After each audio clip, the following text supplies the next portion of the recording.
but we know that some other researchers are watching. I'm going to start by presenting Dr. Sidney Omar, who has even collaborated with the center before, because in the special issue that we made 2 years ago on the Western Sahara, the special issue of Africana Studia, the journal published by the CLP, Dr. C. Omar wrote the article about the policy of the African Union towards the Western Sahara. And Isabel Lorenzo is, as I told you, one of our researchers who has most actively worked on this issue. So the format of this conference is a small paper starting with Dr. Omar, and then Isabel will present also a very short intervention, and then we would open the period of questions and replies with the two interveners. Okay?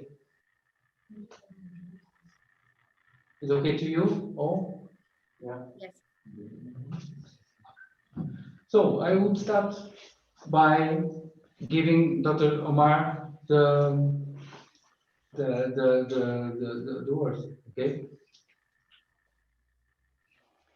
Well, good evening, boa tarde, and thank you very much for the invitation, which we appreciate.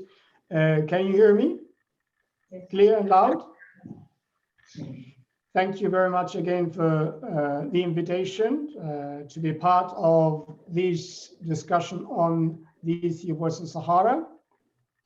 I will make short remarks about the genesis of the conflict and the ongoing war.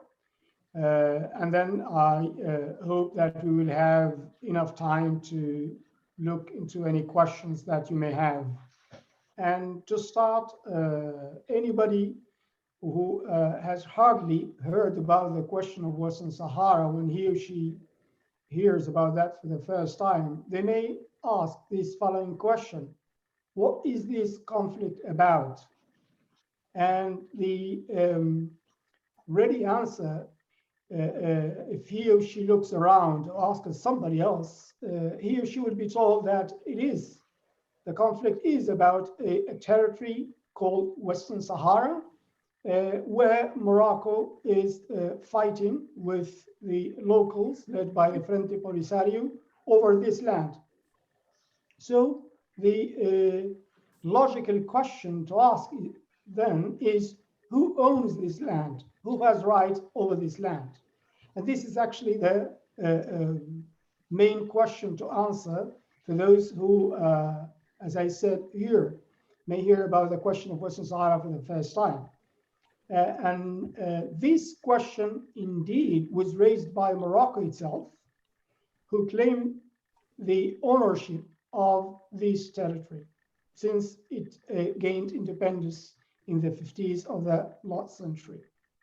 Now, when you have a conflict over a property, let's say between two neighbors or anybody, even if they are not neighbors, there is one main way to solve that is to refer the matter to a judge.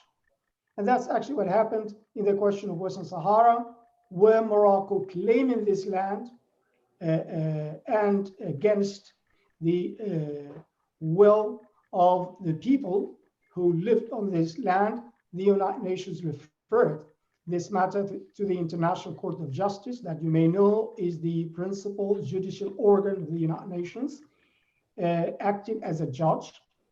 And the International Court of Justice took its time to look into the arguments, evidences provided mainly by Morocco, who were joined at the time by Mauritania, another country who claimed ownership of our land. Our people were not allowed to be part of this process.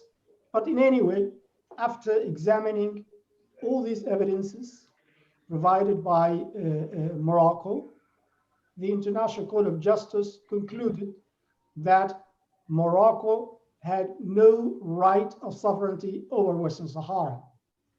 That was the ruling of the International Court of Justice issued on the 16th of October 1975. So what does this mean? It means first that Morocco does not own this land. But that will lead to the second question, then who owns this land? The answer also is given very clearly by the International Court of Justice that the people of Western Sahara who lived on this land in the pre-colonial times, although they were a nomadic people, but they have their own distinctive social and political organization. So in legal terms, when Morocco's claim to sovereignty over Western Sahara was refuted by the International Court of Justice, that means automatically that that sovereignty resides in the Sahrawi people. So sovereignty over Western Sahara is vested in the Sahrawi people. The Sahrawi people are the owners of the territory of Western Sahara.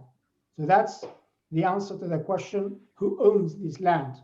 Now the question is, if that's the case, if the International Court of Justice, the main organ, legal organ of the United Nations, has ruled that this land belongs to the people of Western Sahara, why Morocco is still claiming and even occupying part of this territory? Well, to understand that, we very briefly could just look to the history of Morocco, a country that had claims on all its neighbors. It's part of an expansionist ideology that claimed Western Sahara, parts of Algeria, the whole Mauritania, and even parts of Senegal. But the trigger that led Morocco to move and invade Western Sahara was indeed the domestic situation within Morocco in early 70s, where the unpopular monarchical rule was contested by the Moroccans, who wanted a much better political system rather than the oppressive monarchical rule that went in place, and that was manifest in two coup attempts against the king at the time in the early 70s, which of course made the monarchy in a very difficult situation, looking for a way out, an outlet for this domestic legitimacy problem. And of course, Western Sahara was next door, and that's when Morocco moved on and occupied Western Sahara, leading to a war, 16 years of war, that ended when the United Nations intervened to broker a ceasefire and a peace agreement that was agreed by both parties, the Frente Polisario, representation of Sahrawi people, and Morocco. That plan basically, and based on the United Nations resolutions that considered and continue to consider Western Sahara as a non-self-governing territory, means a territory of which final states has not been decided by its own people. And that's why, up to date, Western Sahara remains among the 17 countries or territories to be decolonized according to the United Nations. So that peace plan was based on this fact and was to pave the way for the Sahrawis to decide on the final states of the territory, whether to be independent or to integrate with Morocco. The United Nations came up with a list of voters in early 2000 to vote the referendum, but that was the time when Morocco decided to disengage from this process. In the face of the inaction by the United Nations and the key powers, who, because of some geostrategic interests, did not want to upset Morocco, and that situation continued up to now, during which time, of course, Morocco kept on trying to entrench its illegal occupation in the largest part of Western Sahara, oppressing the Sahrawi civilians who remained there, because the bulk of the Sahrawis had to move outside of the territory and settle in neighboring Algeria, where they have been there for decades as refugees, because they were bombed by the Moroccan aircrafts and driven out of their home. Those who remained behind continue to be subject to oppressing and terrorizing practices by the occupying power. Não é isso, não vai te mostrar, Batista. Continues to plunder the natural resources of the territory. So this is a brief introduction to the situation of the conflict in Western Sahara between the Sahrawi people led by the Frente Polisario, recognized by the United Nations as their legitimate representative, and the occupying powers of Morocco. This situation was aggravated lately on the 30th of November when Morocco broke the ceasefire and plunging the territory again into a new war, which continues up to date. I think this is an enough starter for you, and I hope to serve as a basis for the questions and the conversation that we will have later on this. Thank you very much again for the invitation, and back to you. Thank you, Dr. Omar. We'll be back to you soon with questions. But to make it quicker, I'm now going to pass the word to Isabel Lorenzo, who is going to talk something about the population in the occupied territories. Isabel. I would like us to ask, good afternoon to everyone. I would like to ask Carla to show you a very short video so that I can from there on explain what's happening.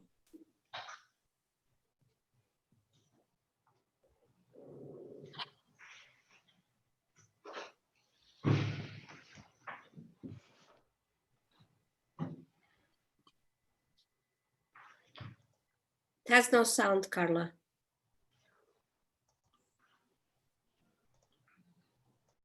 Okay. This is shots from the occupied territory. Okay. In the right side of the wall. Okay.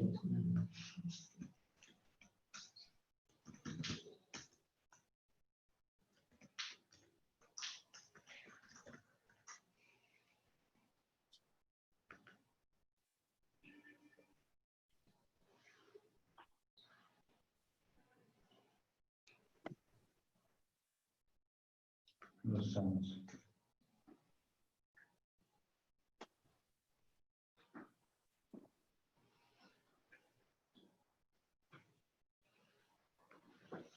Eu acho que a aba lá em cima está no mudo. Dá para ver um alto-falante também. Ela teria que clicar com o direito em cima dessa aba, talvez, e liberar o som dela. Onde? Pode vir aqui, Luís, primeiro. Ah, mas aqui, talvez. O som parece que está. Não. Okay. I can put the sound if you want for mine. Okay. Now I think The sound that the video has is mostly noises and talks from the people. okay. Okay. But if you want, I can put it.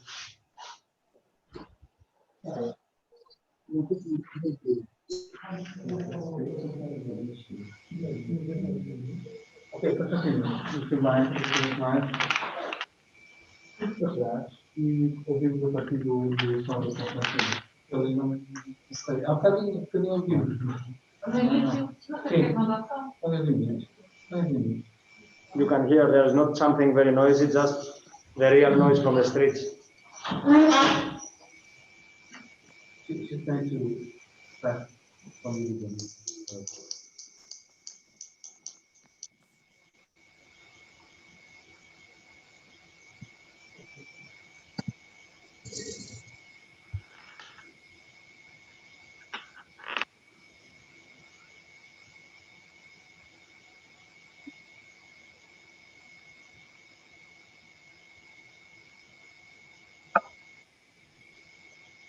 So this is a street from El Ayoun, and what you're seeing are the quantity of military, paramilitary, and militia there are on the streets on every corner. And as you can see, that it's a non-stop of cars coming by. They are searching for any Sahrawi that are on the street and that are filming.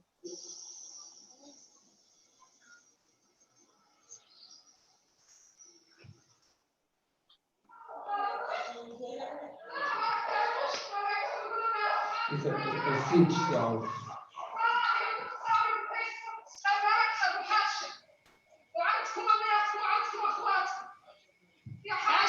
الجبهة الشعبية لتحرير ساقي الحماد هي اللي عاشت وما هنا هي من الجزافية والو يعيشوا على فلوس ما تعيش على كرامي على شرفي على تشوف خلق لك شهادة خذ القمع الوعي خير وعلي خير وعلي خير قادري يا ماري خليني ساكنة معاك يا ابوك خليك واعي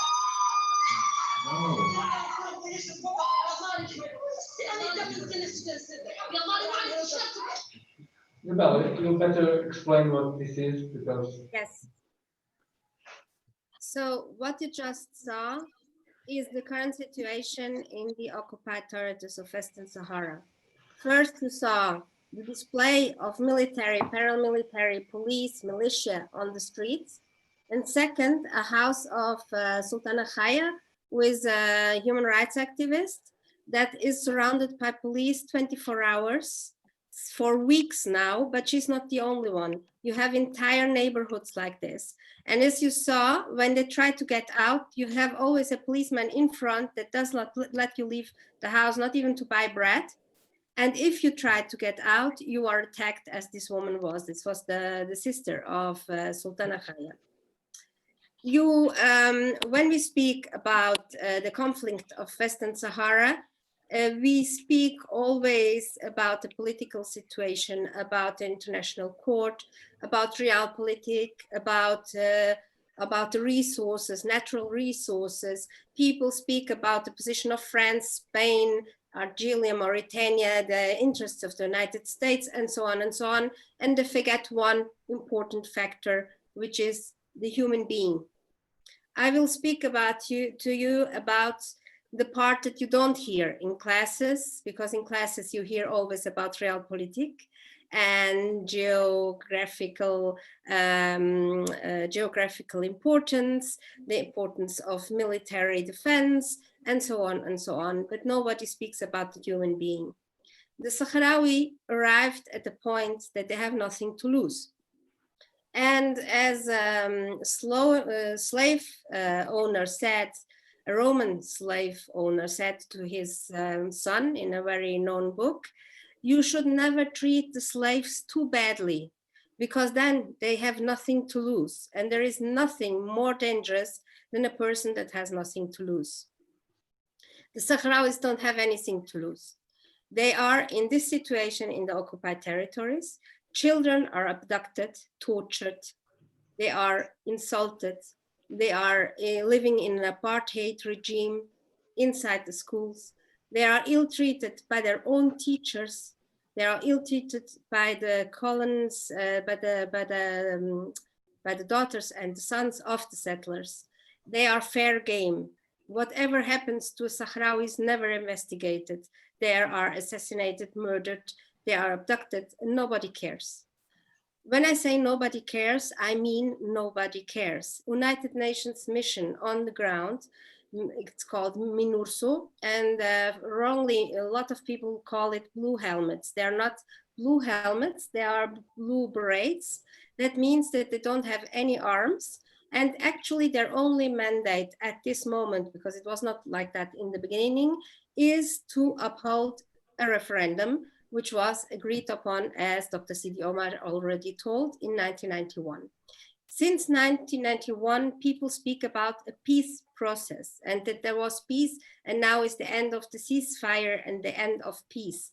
There is no end of peace because there was never peace for the Sahrawi.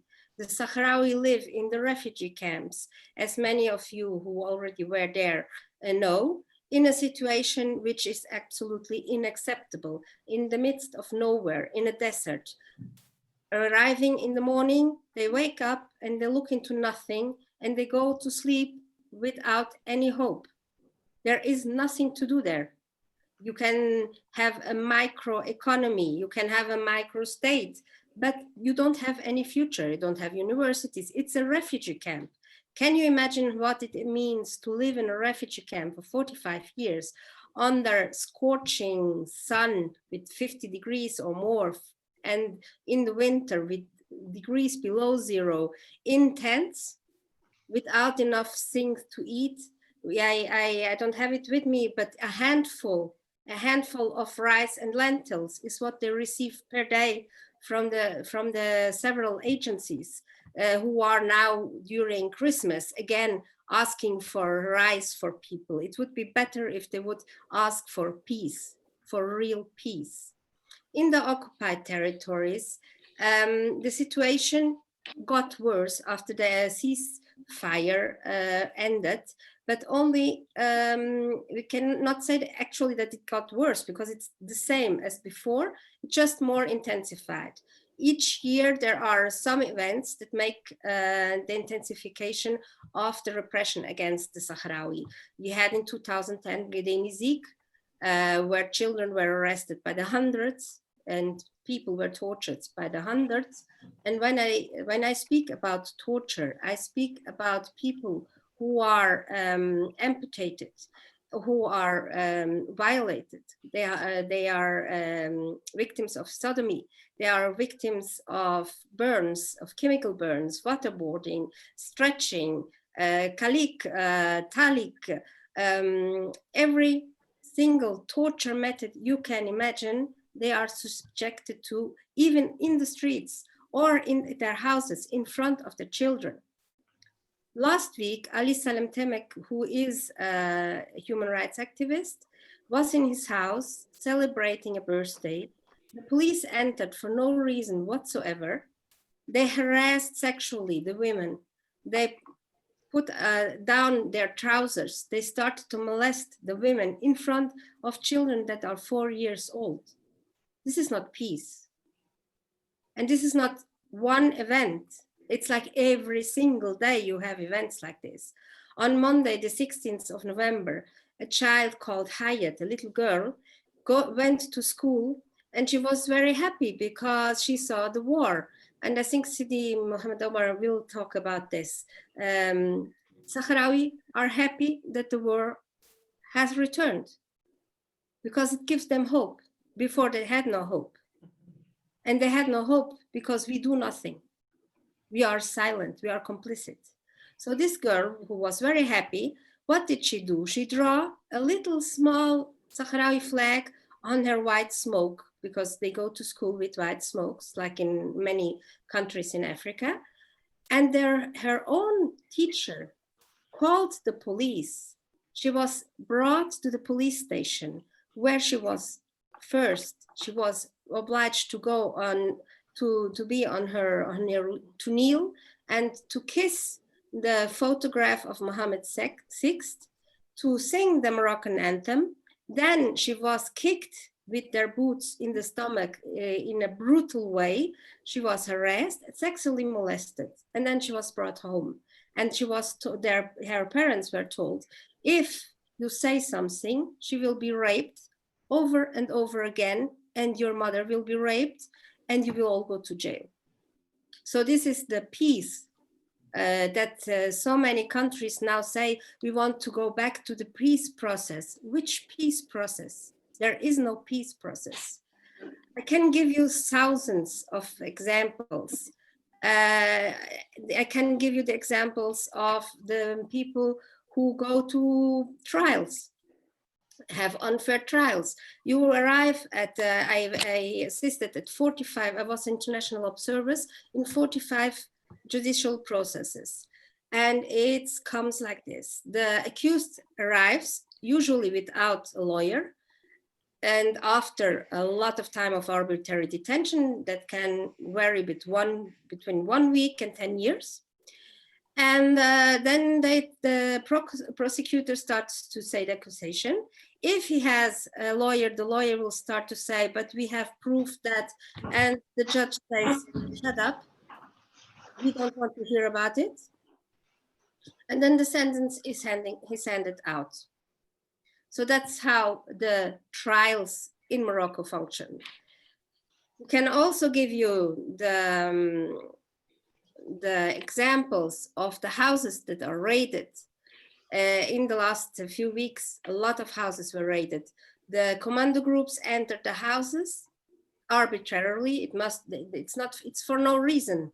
Don't think that these people acted in some way violently. No, their only way to protest is always non-violent. What they do is to exhibit their national flag and to chant slogans like Labadil, Labadil, and Takril and Masir. The only solution is self-determination. Or they say we want the UN to have a mandate for the protection of human rights, because there is nobody there. There is no Red Cross, there is no UNICEF, there is no UNESCO, there is no organization, international organization in the occupied territories. Or they are screaming against the wall. They have a wall that's 2,720 kilometers long, highly manned with soldiers, which is at the time being bombed by the Sahrawi. But it is also the stretch of land in the world that has more mines per capita, landmines. In the last weeks, Morocco not only reinforced their landmines in a territory that it's not theirs, it did it under the nose of MINURSO, which of the UN mission, which did nothing. Nothing happens. Our Secretary General, Mr. Guterres, is waiting for an opinion of Joe Biden, so that he can act according to what the USA say. Others wait what the USA say, and so on and so on. But on the ground, you have war. You have war not only against the military, the soldiers, the Moroccan soldiers, you have an ongoing war for 45 years of the Moroccan against the civil population, of the Sahrawi civil population in the occupied territories. So when you hear and when you read in the press that a mutual acceptable negotiation has to be found, I find it always very strange, because I cannot understand what there is to negotiate. First, the negotiation took place in the 80s. In 1991, there was a ceasefire agreement. The ceasefire agreement was very clear. You have to have a referendum. Now, what is there to negotiate? If, for instance, a commando group would enter Professor Maciel's house, and they would rob his house, destroy his house, he would be tortured, he would be put in jail, his whole family would be raped, tortured, murdered, and then after 5 or 10 years, they would bring Professor Maciel to a very nice room in the United Nations and say, now you have to sit down and negotiate with this man who did all these crimes to decide who is going to be the owner of your house. This is completely insane. And it's never heard before. Even in East Timor, as you know, the UN mission had a lot of components in its mandate that are not present in the mandate of Western Sahara.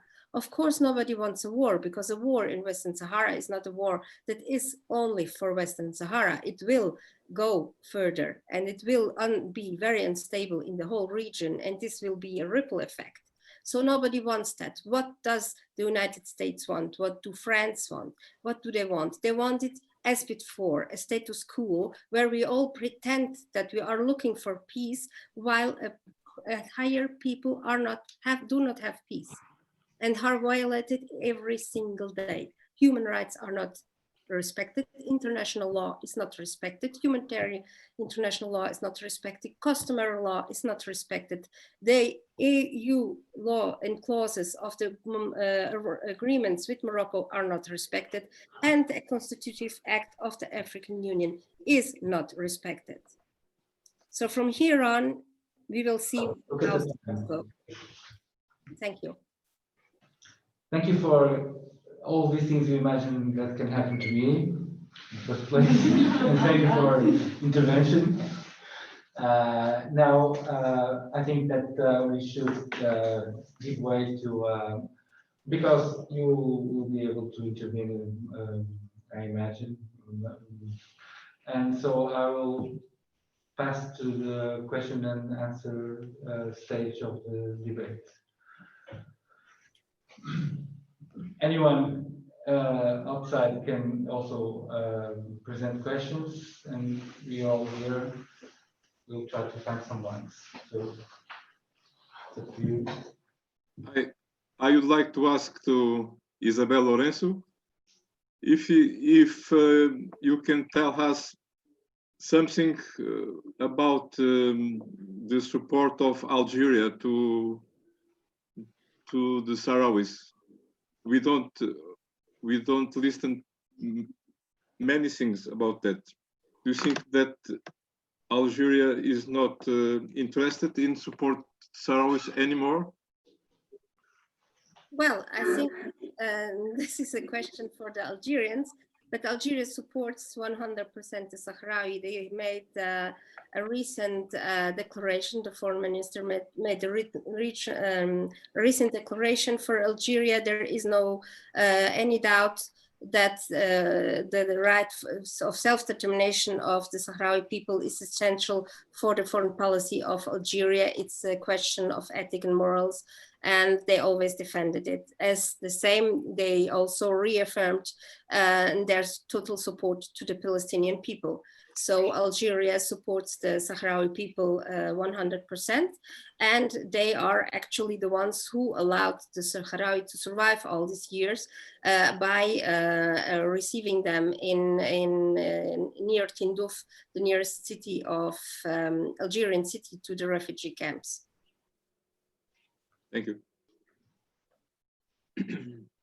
Hi, I have a question as well. My name is Sil.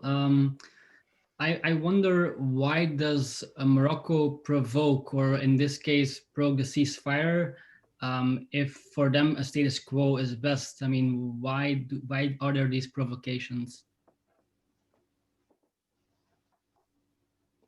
Omar, would you care to answer?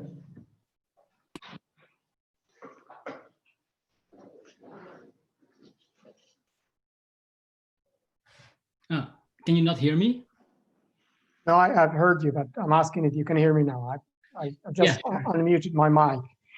Well, this is a good question, but it is fits in a series of questions why Morocco continues to defy the international community and continues its illegal occupation of Western Sahara. So this is just an example of an occupying state that behaves and operates with impunity. Morocco has not been punished, not once, for its illegal occupation, for all these horrors that it has inflicted on our people that Isabel has shared with you. And its military action on the 30th of November this year was an example of how it feels comfortable with breaking the law without being punished for it. But of course, the consequences are dire, because a new war in the area is a war that will definitely destabilize the entire area, an area of which the regional security is volatile. If you can, I don't know how familiar you are with the region, but it is a region, the Maghreb, where you have the Libyan crisis going on to the east, the volatile, unstable situation in Mali. So you can imagine having another war in Western Sahara. And of course, this is because of the sheer inaction by the international community that has allowed Morocco to continue its illegal occupation and to commit all these horrors and transgressions without being held accountable for it. I have a question as well to CD. Hello, CD, and hello, Isabel. And it is like this. First, when in '92, I was in the premise of the Catholic Institute for International Law, Catholic Institute for International Relations, that's the name. We were just going out of the premises when somebody came from inside with a very sad news. Xanana Guzmão has been arrested. we were all, of course, very sad. But then I started seeing things in another way. I say, well, is he wounded? Did they kill him? No, no, no. It was okay. He was arrested, but they say there's spray. No. And then I say, well, then it's a good thing. What they did is to get a second Mandela. And that's exactly what happened.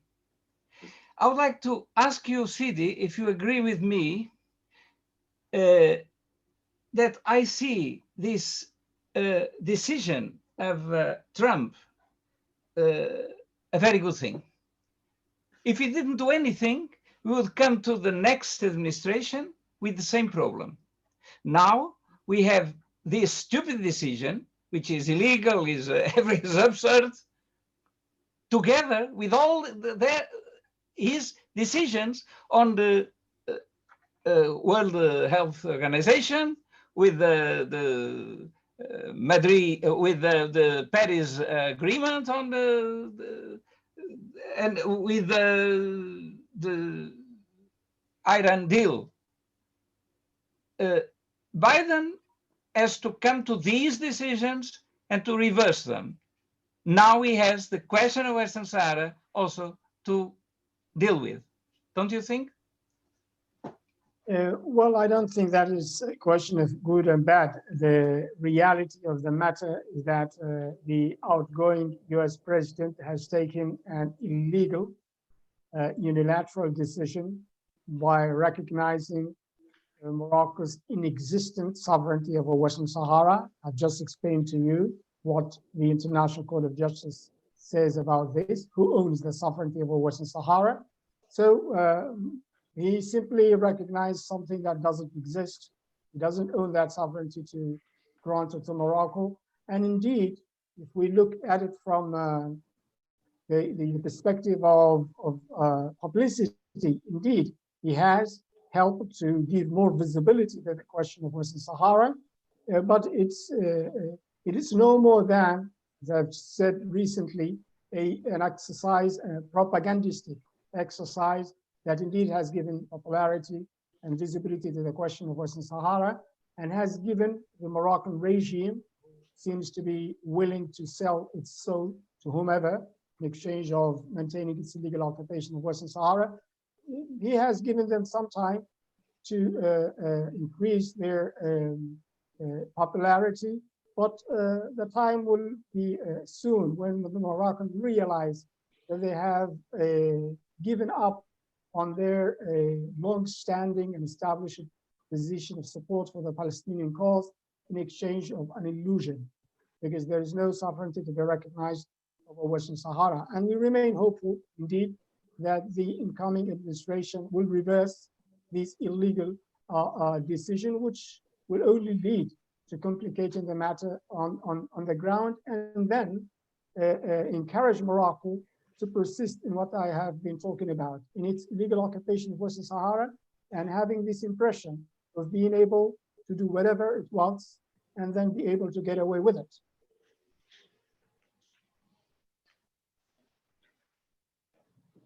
Okay, this is a question. I'm going to ask you one question, Dr. Suleiman, and then. Professor, can I come in? Okay, go ahead. Yeah, good afternoon to everybody, especially to our coordinators, for Mr.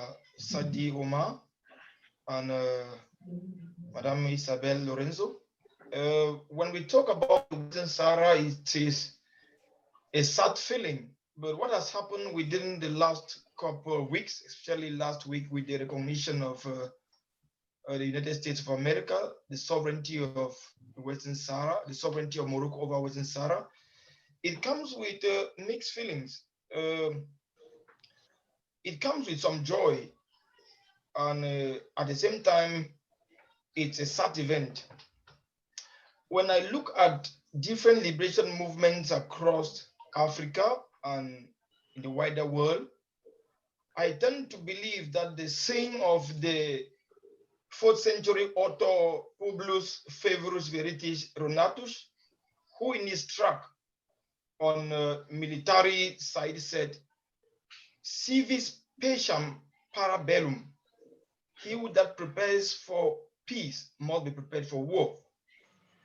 And that saying has been kept across history by various revolutionaries. It has been a very long time that the people of the Western Sahara has been in war, because since the peace agreement was signed in 1991, as Isabel has actually said, the people have never been in peace, because we have over 170,000 refugees in Tindouf. People are suffering. If you have ever visited the Western Sahara, you will see that the people are in total misery. We do not call that peace, we call that war. It has been a frozen war. And who are the beneficiaries? Those who have been benefiting from the resources from the mines in the occupied territories of the Western Sahara. Who are the Moroccans? And if we look carefully at different liberation wars, we can go back to the war between Eritrea and Ethiopia that was led by the Eritrean National Liberation Movement. We look at the war between South Sudan and Sudan that was led by the revolutionary famous John Garang. We look at the war even that is going on in southern Cameroon, where I come from, that is being led by Sisiko Ayub Tabi, now in prison. We even look right back here in Eastern Europe, the sovereignty and the war over Nagorno-Karabakh. We see that the United Nations has done very little to free people around the globe. I want just to ask a question to our coordinators for today. How prepared are the people of Western Sahara to embrace this new reality? Because when you look across examples I've cited, all of these people have gotten their liberation through war. We haven't got, liberation is not free. That is why you see in southern Cameroon today, over 150,000 people are refugees in Nigeria, but the war is going on because when you go down history lane, no one has been liberated for peace. Even when you come here in Europe, even in Portugal, the Portuguese liberated themselves from the Spanish hegemony by force. It wasn't over negotiations because of humanity and so on. So I just want to ask, how prepared are the people in the Western Sahara to take this battle to the end? Because if another peace treaty comes in place, it would take them another 40 years. It would take them another 40 years of suffering. So I want to know, how prepared are they? What is the support within the young people of the Western Sahara? Thank you. Thank you, Isabel.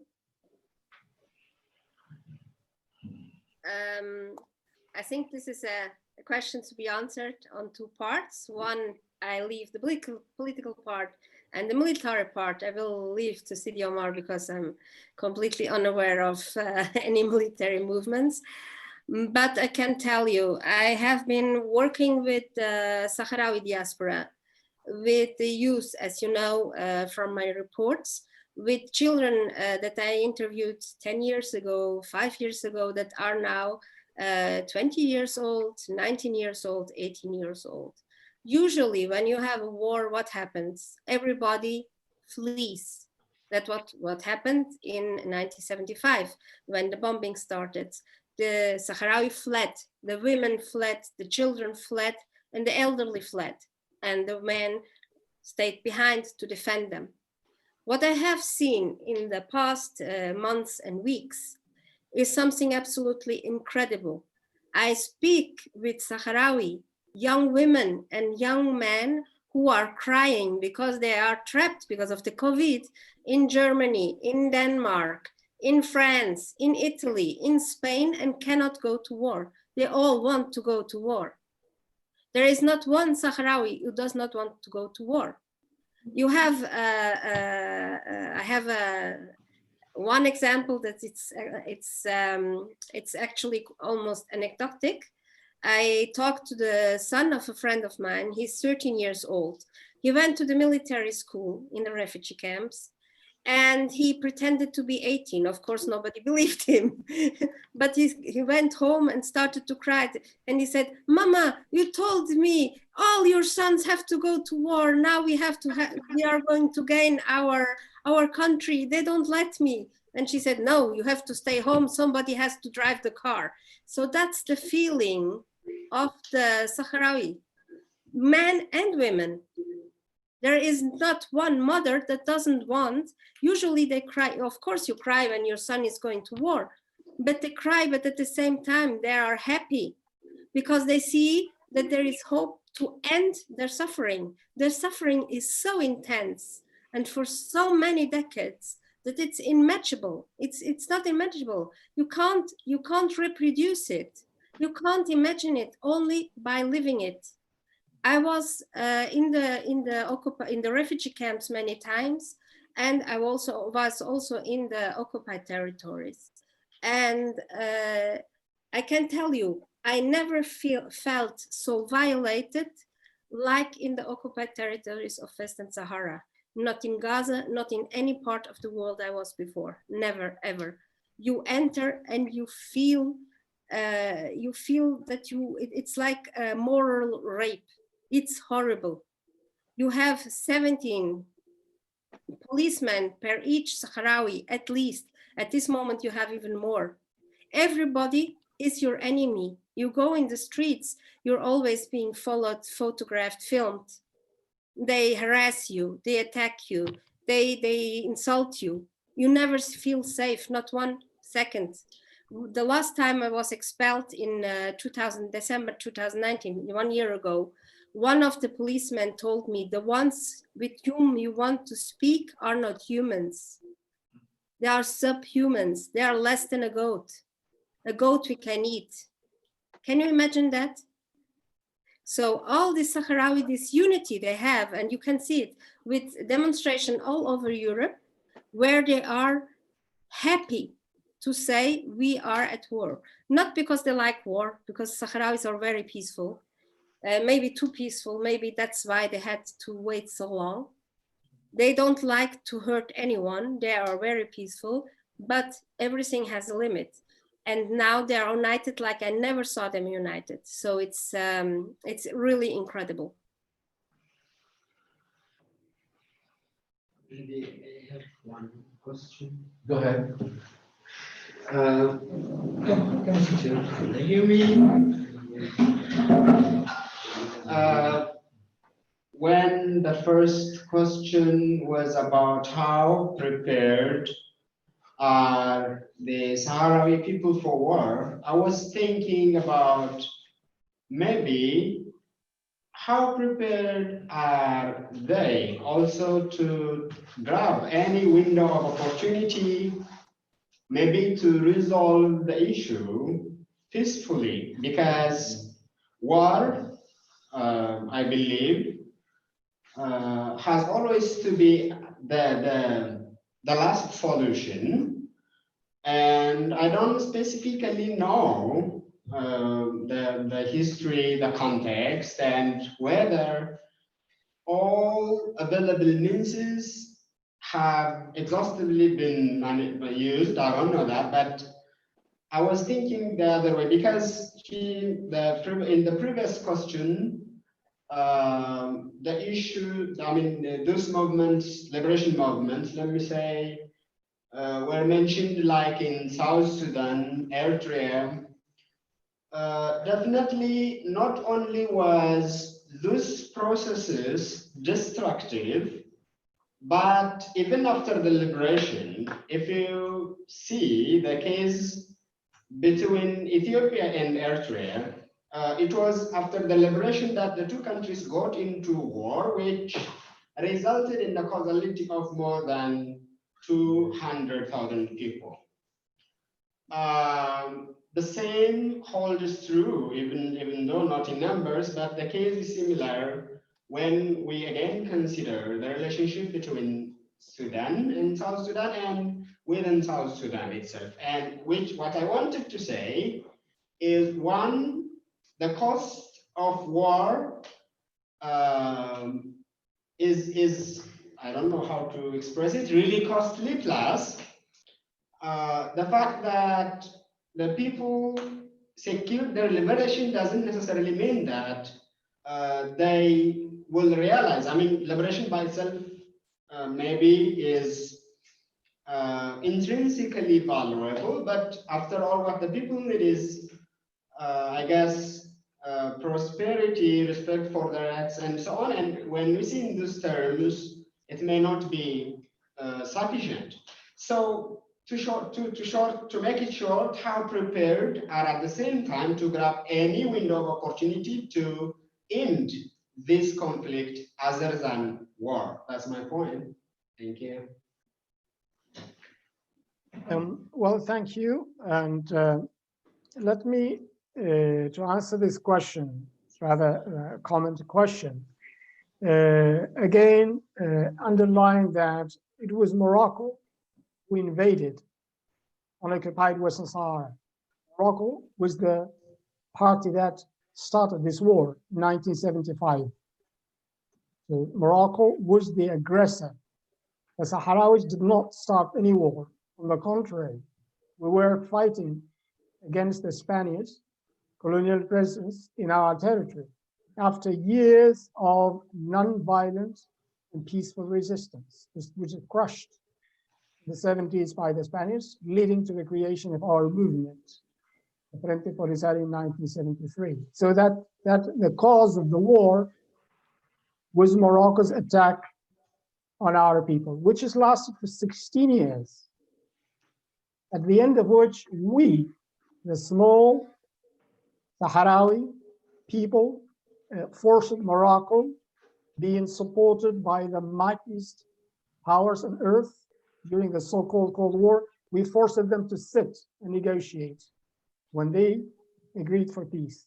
And we engaged faithfully in the peace process. And we invested almost 30 years in the life of our people during the suffering that we'll be talking about, 30 years almost of being committed to peace, a peace that was not there.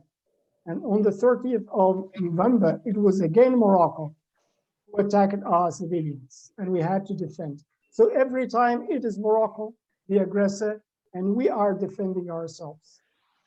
Are we ready to continue this war? Indeed, we are.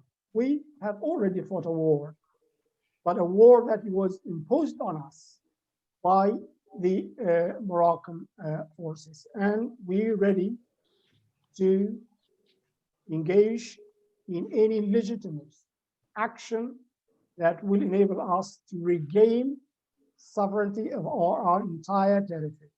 But at the same time, and we have already demonstrated that, indeed, we're open for a peaceful solution to this problem, but a solution that respects the right of our people to regain every inch of our territory and to live free and sovereign of our territory, not a peace that will make our people subject to anybody. That's the peace that we have been calling for. So whenever, when Morocco is willing and has the genuine will to engage in a peaceful process, the Frente Polisario is willing to be a part of that process.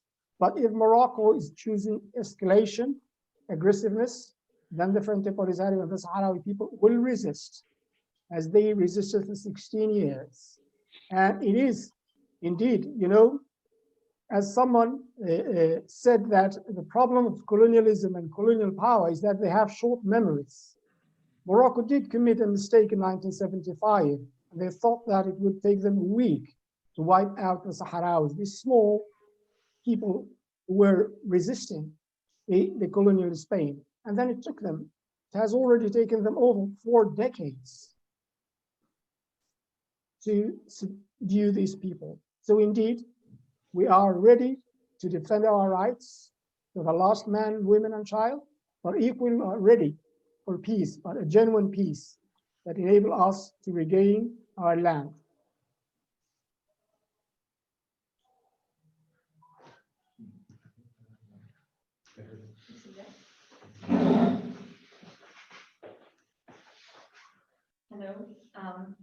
Thank you very much on the updates and information on the latest developments. The impunity is indeed shocking.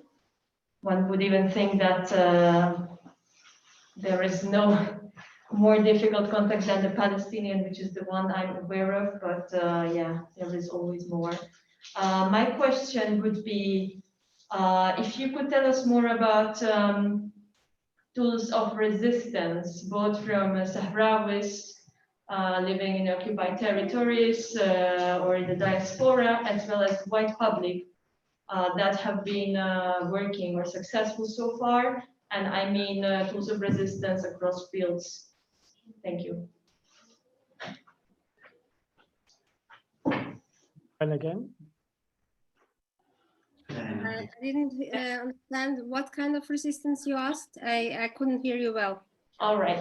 So when I say resistance, I mean all sorts of resistance, meaning art, meaning advocacy, meaning just like anything. Okay. So the Sahrawi people in the occupied territories resort to non-violent actions, which usually are three main actions.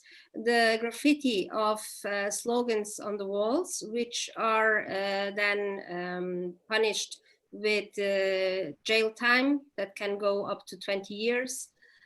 Peaceful protests in the street, which are always with a very select number of people due to the control of the Sahrawi neighborhoods who are ghettoized. So we can speak about 20, 25 persons who can gather. More than that, it's almost impossible to gather. What happens then is that they are violently beaten up, going to jail, and also tortured. And some stay in jail, other in arbitrary detention.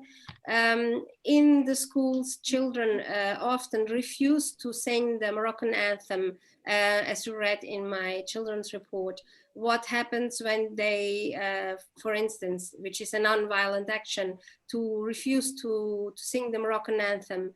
I have in my report one case of a girl who was dragged by her hair from the courtyard to the director's office. The hair started to fall off and she had blood everywhere. Then she was brought to the outskirts of the city where she was raped, and she was 13 years old. So they have also other kinds of non-violent action. You have Ali Sadouni, who you can see in Facebook. He's very creative.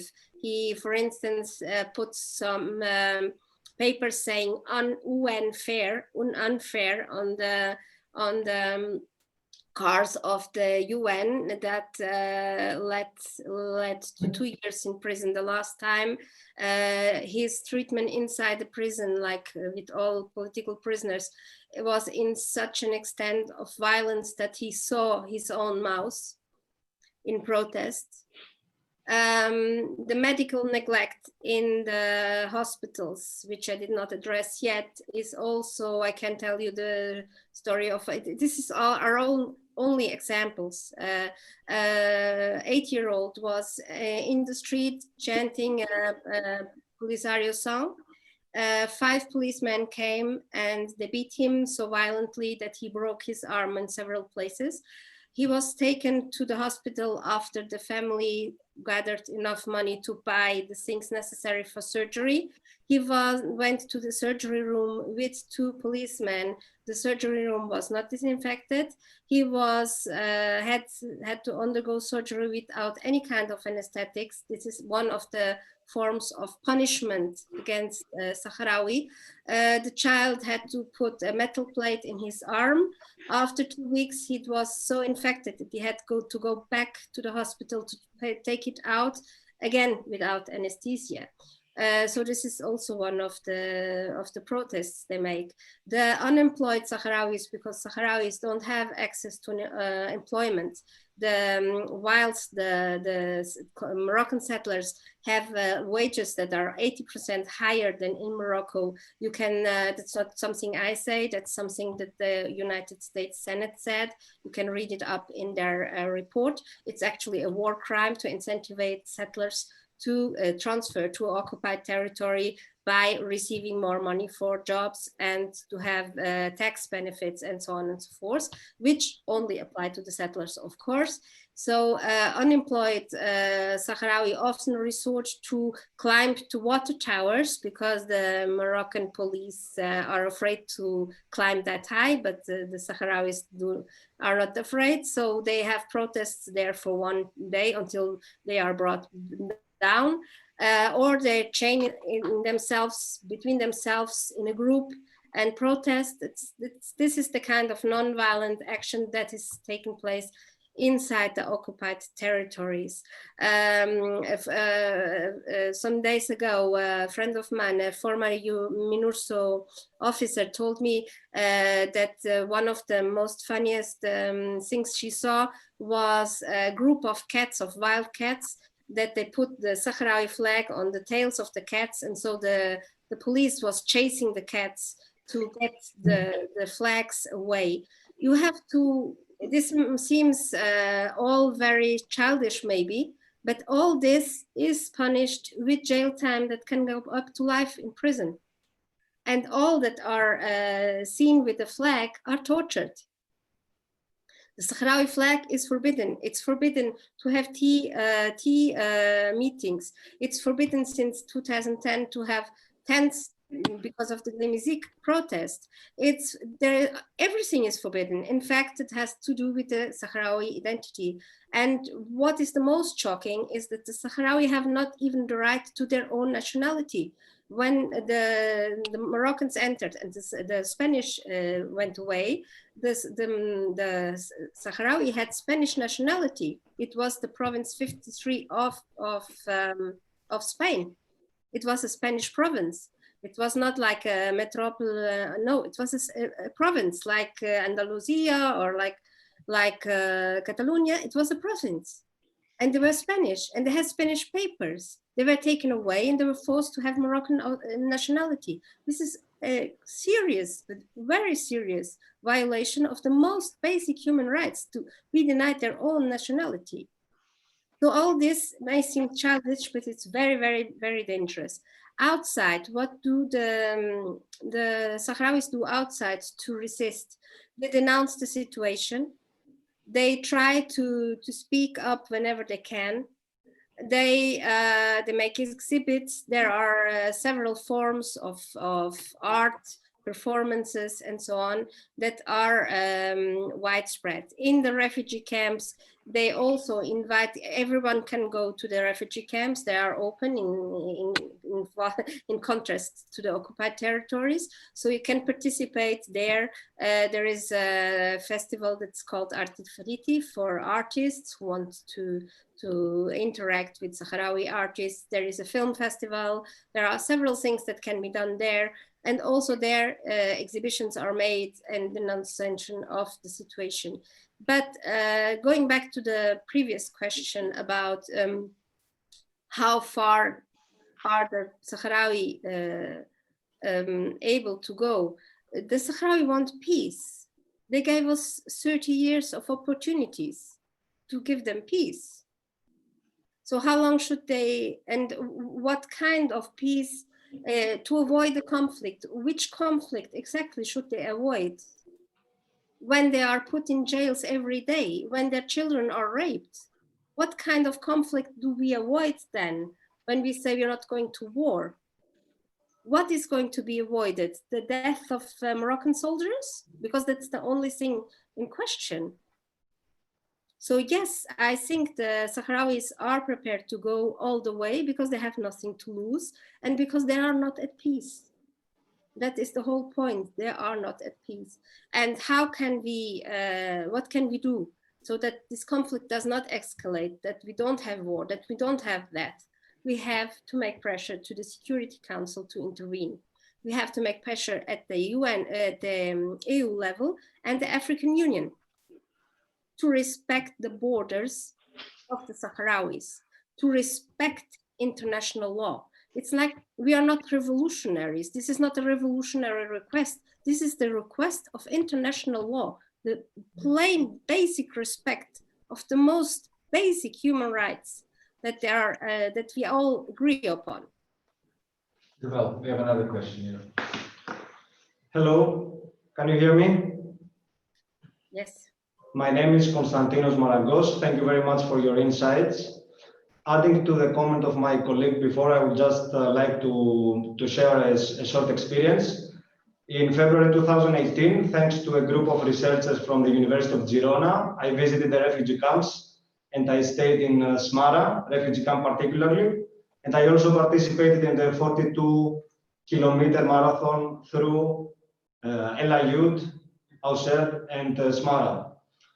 Now, for me, living in the camps for almost 7 to 8 days, I really saw the face of resilience and resistance through various means and various people. Particularly in the camps, I think I met two of the most biggest innovators or inspiring people I have ever met. Specifically, one is Tate Lefik Braika, or otherwise the crazy bottle guy. He is a person who, through an amazing technique and an amazing architecture, he is able to build houses in the desert with a special technique using plastic bottles and sand. And the second person I met who has been extremely inspiring as well is an artist. His name is Mohammed Suleiman, and he is able to transform trash to treasure. So particularly in 2018, he was the person to create the trophies for the marathon runners, literally by transforming the trash from the desert into some very beautiful and amazing looking trophies. So if someone is interested to have an experience or to live and see with their own eyes what the reality is about, as you mentioned, there are several events that people can participate every year. And just to mention that the Sahara Marathon is taking place in the end of February every year. I don't know if next year is going to take place, probably because of what is going on, but generally, if any of the students or any of the participants in this conference would like to visit, this is possible. There are organized flights and charters and organizations from Spain and the refugee camps which are organizing such experience. Thank you. Okay, I'm going to ask all participants here and in the net to make short interventions before the questions so that we can give room to all the interventions that are willing to participate. Do you want to come? I would like to say thank you very much for this conference. It has struck me a lot. So what I understand is that the issue of Western Sahara in Morocco is very deep, and it is not getting enough attention that it should be, not only in the African Union, but in the international community. So what I want to know is if states remain neutral about this issue, then how is it going to get the attention that it needs, that it is really a serious issue? Because clearly the international law has made its own,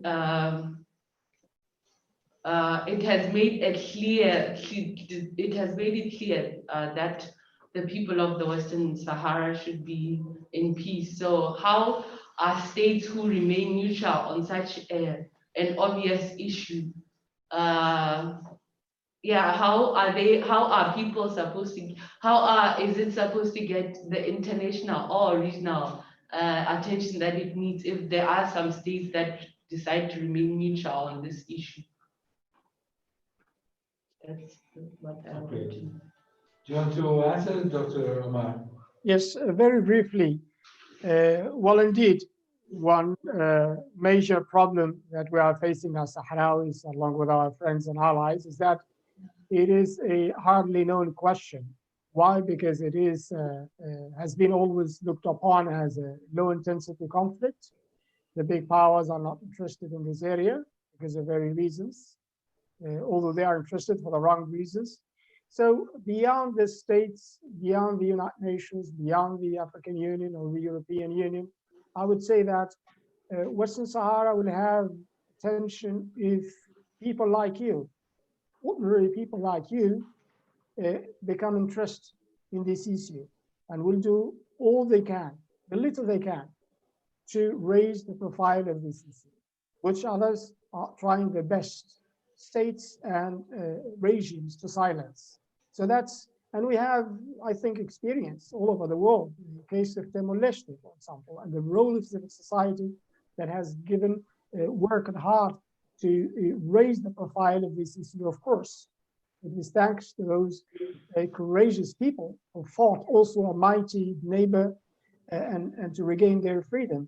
But you, as ordinary people anywhere in this world, can make a difference. And by taking up and coming up with any kind of initiatives like this one, for instance, where we are talking about the issue of Western Sahara. Some of you may have not heard about it before, or at least just partly. So again, let's all of us help spread the word and think of all types of means and ways which we can raise awareness about this issue and help bring justice back to our people. I would like to add something about what you said, Sidi. Pedro, before you go, we have another non-reincident participation. Then I'll come back to you. Okay. Oh, good afternoon, Sidi, Isabel, and everybody watching. Thank you, Professor, for the opportunity to hear as much from you.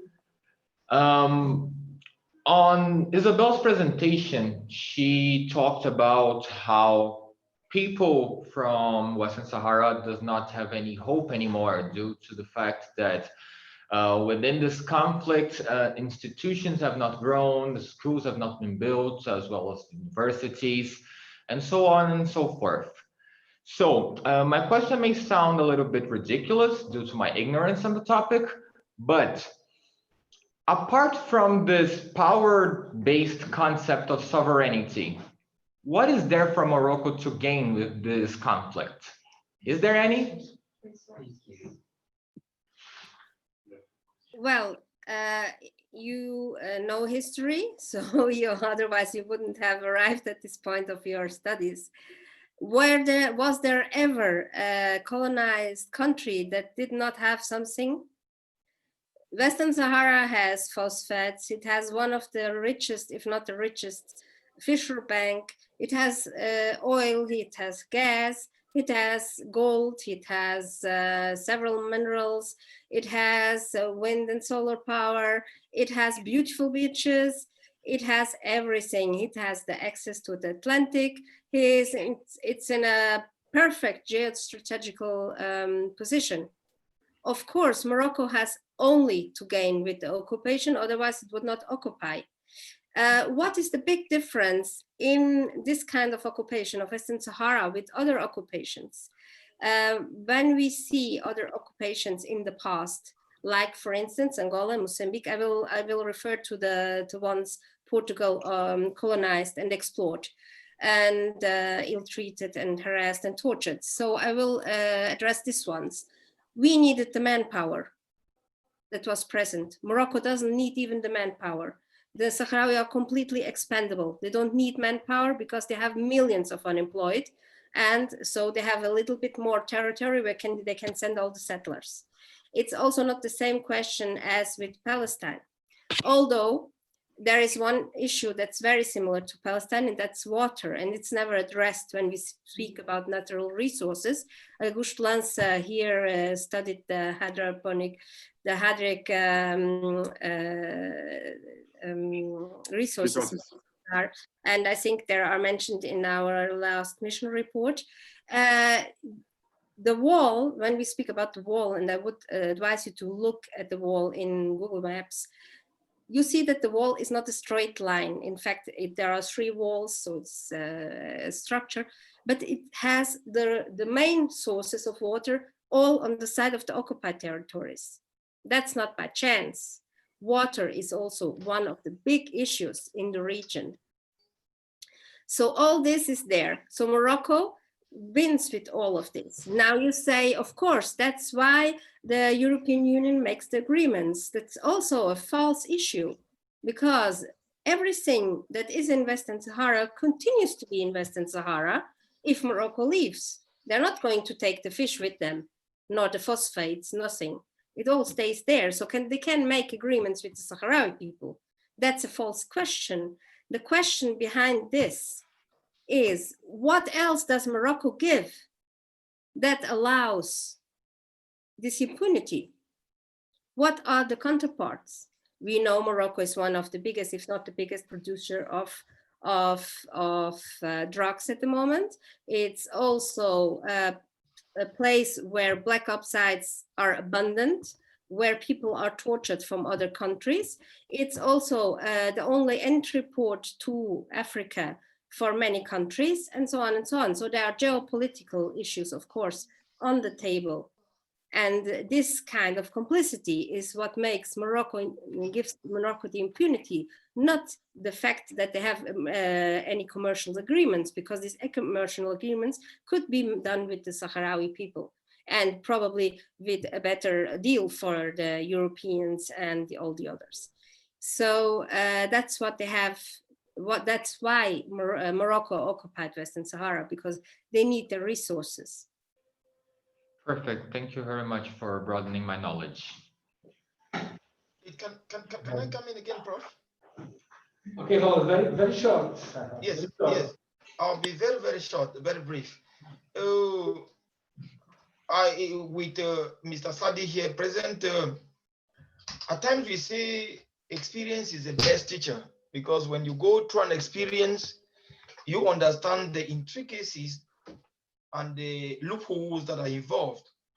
It is very, very well to do conscientization. When I look at world politics, the world do not operate, or the international community do not operate based on pity, on how you are suffering or how you cry, but they operate based on what you bring on the table, on what you have to give or to lose. I'm talking with a lot of experience from what we in the Southern Cameroons are fighting the same war as in the Western Sahara. So there is a tripartite approach, which any successful war, when I read through the different wars with the strategies used by Gustin Zanana in East Timor with John Garang and the rest, there are three important things that they use, which is conscientization, which that involves protests, manifestation, talk shows, conferences like what we are doing. They use self-defense and diplomacy. Self-defense means raising funds abroad. This is what I want to propose to, especially to the government of the Western Sahara, that for this struggle to be sustainable, we will need these three very important factors: concentration, as what we are doing now, strengthening self-defense by raising funds abroad. If those abroad can raise platforms where funding can be given, because the people will need enough funds, this war can drag on for maybe 16 more years. And at the beginning, people are very enthusiastic.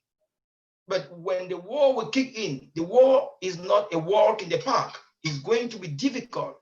When the casualties increases, there are some who will fall back. There are some that will even join the enemy, like in the case of East Timor, like in the case of Sudan and so on, like in the case of Southern Cameroon. So at these beginning stages, it's very, very important that those who are abroad, that is the Western Sahara diaspora, the Sahrawi in the diaspora, form a caucus where funds can be raised, where they can do diplomacy and conscientization. So that is why I asked that question at the beginning, how prepared the people were, because if we lose this support at the initial stages, when the ripple effects of this war will start kicking in, people will find it very difficult to sustain the war. When the Americans are talking, they respect them, not because they like them, not because their opinions are very just, but because they come with force. They are bringing something to the table, which is power. So I don't know, I asked that question, but I'll just end there for now. Thank you. Thank you. Thank you. Okay, good afternoon. My name is Silvia. Thank you again so much also from my side. I want to go back to politics and international diplomacy in relation, just to understand what are the actors And I would like to ask you this question because so we see there is a lot of hope towards Biden and the US in general on many things, Paris Agreement, these kind of conflicts and everything. And my question is, do we or do they have time to wait for their statements? Shouldn't we also look for example, the European Union or China? I would like to understand what are their positions, because for example, I was trying to find statement from Joseph Borrell, and the latest one was 13th of November. So as we understood from what Isabel has told us and what's the situation, many things has happened, say, for the last month. So also another issue, there is no European army. So every single European member state will need to act separately at this point. And for example, I found out also that Austria and Denmark, for example, are backing up Morocco. So since we also mentioned Morocco, I'm wondering, what are the interests of the single member states or the EU as a union to not bother Morocco in this conflict and not to bother them in general, and trying to understand what are these international waters around the conflict? If you could provide more, because I'm wondering, do we have hope only in Joe Biden? I mean, we can have other sources. For example, China has big impact also nowadays in Africa. So I'm trying to understand what are the dynamics here. Sorry, there are a lot of things I know, but thank you.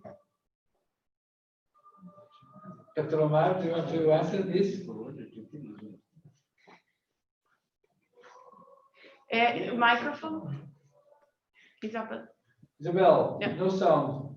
Now, do you hear me? Yes. Sí.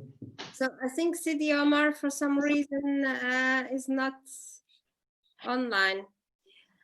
Well, fundraising, power, military backup. I think Roland wanted to speak about military backup.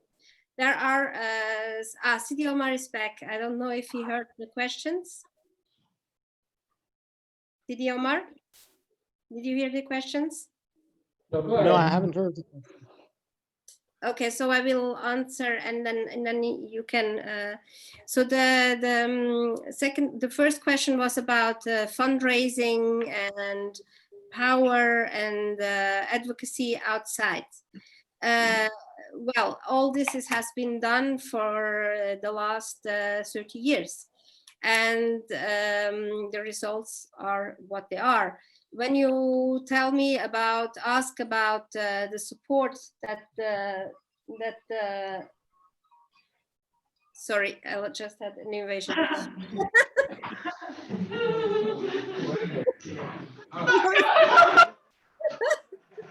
Sorry.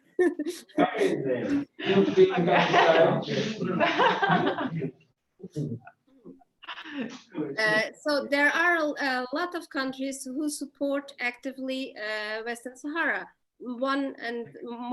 For me, one of the most important, without doubt, is South Africa. Yes. But all the SADC group is supporting South Africa.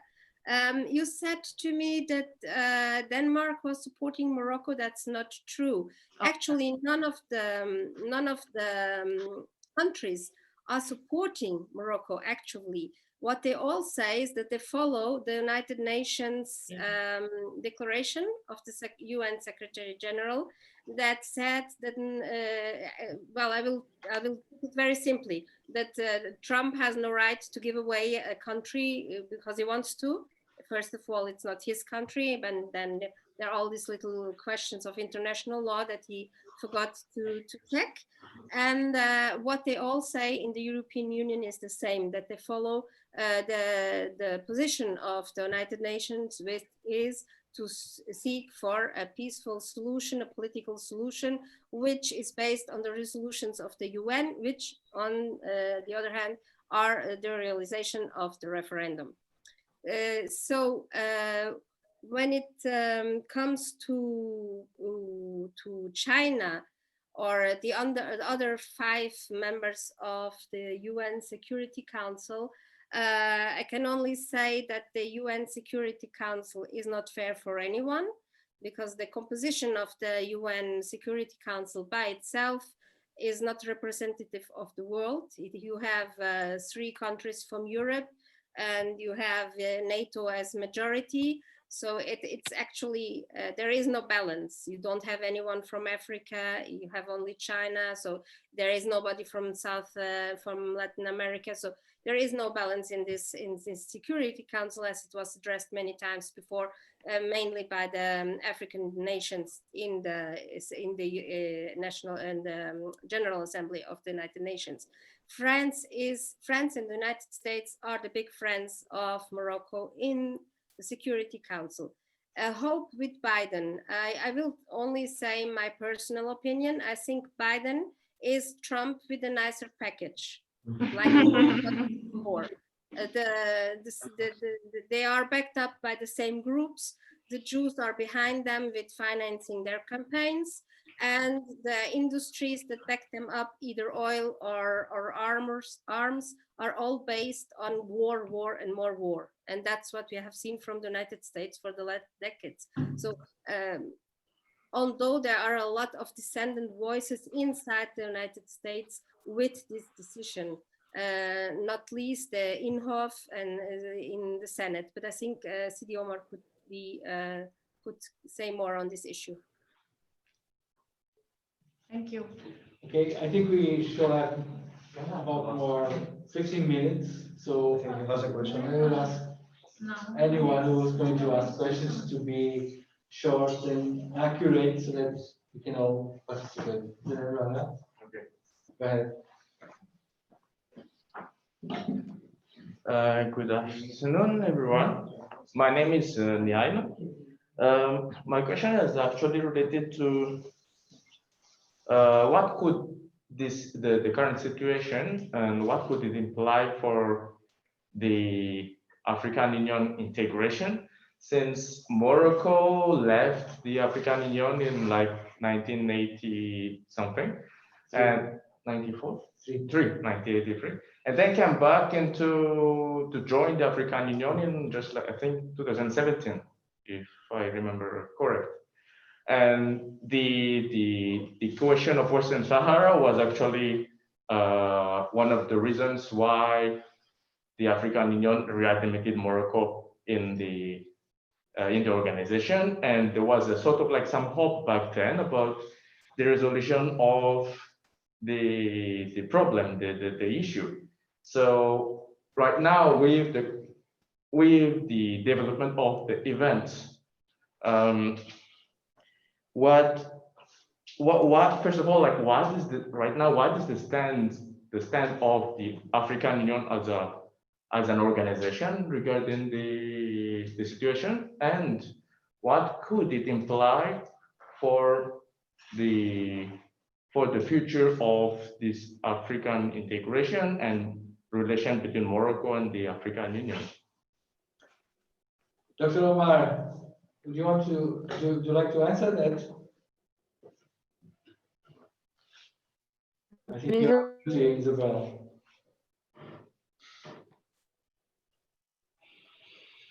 Can you hear me? I'm having difficulties connecting for some reason, but can you hear me? Yes. Yes, we do. Okay, I'll very brief just in case this connection breaks up. I'm told that my connection is unstable. Well, if I have understood the question, which relates to the African Union, and the situation in the African Union is that Morocco joined the Union in January 2017. At that time, almost everybody had the hope that will enable the African Union now to engage the 2 member states, the Sahrawi Republic and Morocco, under the umbrella of the African Union, to find an African solution to this essentially African problem. But it turned out that Morocco did not join the African Union looking for a solution, but rather to sow disunity and try to disrupt and divide the African Union around this issue. and that has indeed caused many problems. Morocco, of course, is hoping that the Union will, African Union will take a position that favor its position. But as you know, the African Union is the successor of the the organization of the African Unity, which was built on the principles of Pan-Africanism. It is a result of the struggles of African peoples to gain their independence against colonial powers. So Morocco will definitely fail in a disrupting or influencing the position of the African Union. But it is a missed opportunity because indeed the African Union is the forum for both states to engage each other because we practically engage each other in all meetings of the Union. But of course, as long as Morocco is being emboldened by foreign powers to persist in its legal occupation, I think it would be difficult to think of Morocco sitting down with the Sahrawi Republic under the umbrella of the African Union and work out a peaceful solution to this problem, which of course, a solution that will ensure the end, the unconditional end of Morocco's occupation of parts of the Sahrawi Republic. I just want to make a question, please, to Mr. Sidi. Go ahead. Pedro is also in the second round, but go ahead now. But Mr. Sidi, but we know that African Union, they have troops in many places of Africa to impose peace and human rights. Why they cannot do the same to the Western Sahara? Well, just, let me say that when the peace process, the so-called peace process in Western Sahara started, it was actually the Organization of the African Unity who started this process in the early 80s. And that's why Morocco pulled out. When Morocco pulled out, of course, the process stopped and the United Nations had to take over the process, but the African Union remains a partner with the United Nations in the peace process of in Western Sahara. Why they are African, and I would say more precisely, why they are joint UN, AEU peace process, yes, and even hybrid processes, and AEU-led peacekeeping operation like AMISOM in Somalia and so on and so forth.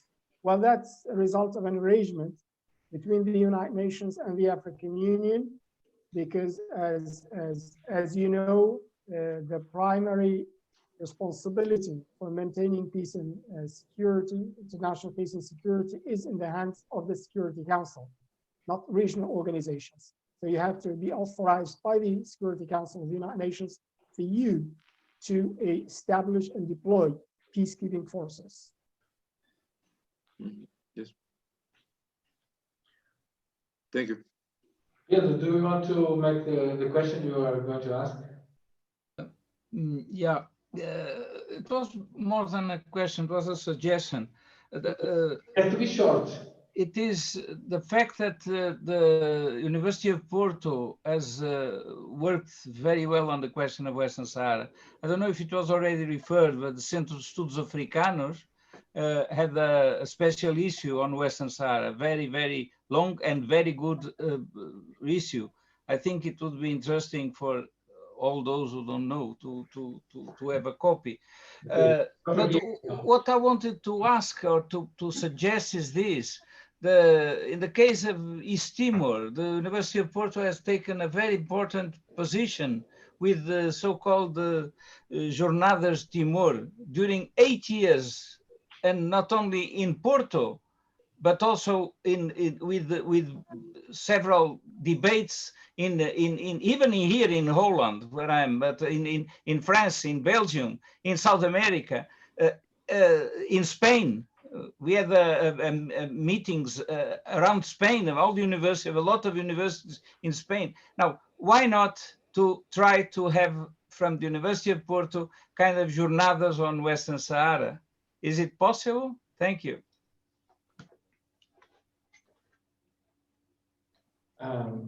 Maybe I can answer something about it. Okay, abusing my position of moderator. Yours is a good suggestion, Pedro. Well, I had a lot of questions to make, but I'll stick to this short answer. In fact, we are, the Centro dos Africanos is the only Portuguese institution that has a protocol of cooperation with the Tiferet University of Western Sahara. And the fact that no one else in Portugal institutionally is working with Western Sahara gives us, as you said, a special responsibility. And because most of the Spanish cooperation is scarce, which is irregular, there was talk during last year of organizing something of the kind you just mentioned for the shortcoming time. Of course, we were surprised by the latest events, but this is something on the table. Can I add something? Go ahead. I have represented CEOP in several conferences in the last 1.5 years over in Africa and in Europe, being the last at the University of Leipzig. So we are, due to the COVID, we are very restricted with our participation, but we have been active as CEOP, as Center for African Studies, in all the events that have been taking place that concern Western Sahara. Of course, we think that in Portugal, we can do much more, and I believe we will. So in January, I believe we will have some kind of programming, and I hope we can publish them very soon. Thank you, Isabel. Well, we are very short to our schedule, at least the initial schedule. So I'm going to ask anyone here in the room or participating in the net if there is a question. Sorry?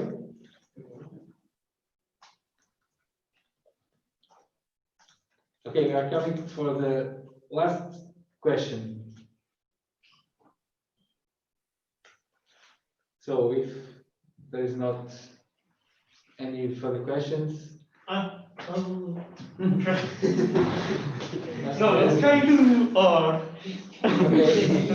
I'm going to be asking for Isabel, I guess. I'm going back to the topic of international relations, identity and development. So how did the internal policy, or at least laws of the concerned countries deal with refugees at least among the Sahrawi population? Like, I mean, are there any provisions under the international law or even other law that are applicable to the rights of Sahrawi?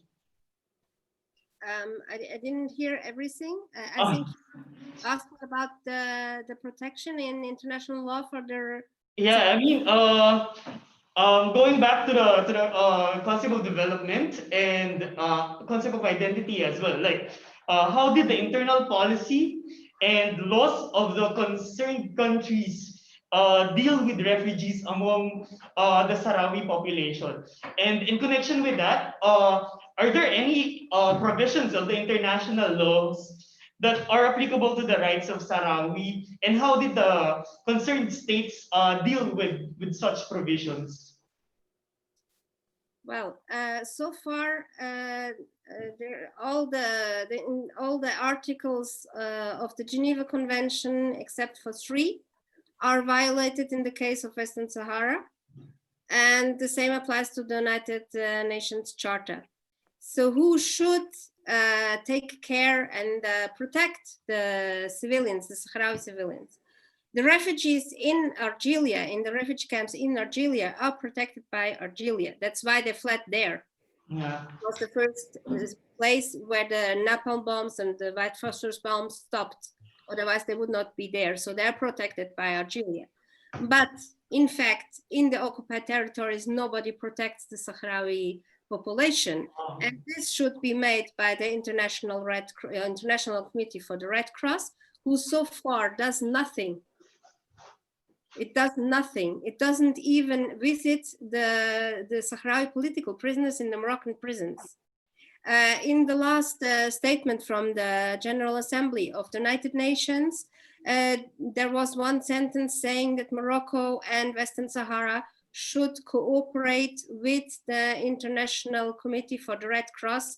I laughed a lot when I read that, for one reason. The Sahrawi are sending letters, and I myself have, I think, already 8 meetings with International Red Cross in Geneva, asking for protection for the Sahrawi political prisoners, asking for protection of the Sahrawi population, and nothing happens. So they are completely unprotected, not because there is not law on their side, but because there is no actions by the actors who have to represent this law and defend this law. I don't know if Sidi Omar wants to add something to that. Hello, can you hear me? Yes. Yes. Well, I had to my video because I'm having difficulties with connection. I don't know why. It's why. Hello? Hello? Yes, more or less.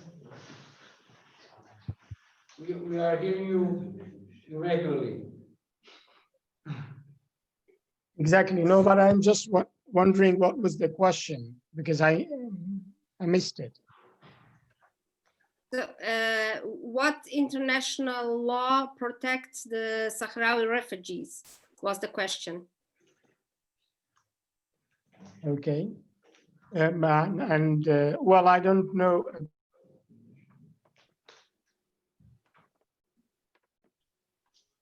Okay. No, because I haven't heard Sarah's comment, but Sahrawi refugee. Can you hear me? No. We are not hearing you. Maybe you can type. I think it's better to quit now because we are at the end of the session. Maybe he can write in the chat if he wants. He can write the answer. Yeah, you can write the answer, but I don't think it's a short answer. Okay. So anyway, Sidi, we are going to have other opportunities of addressing this issue.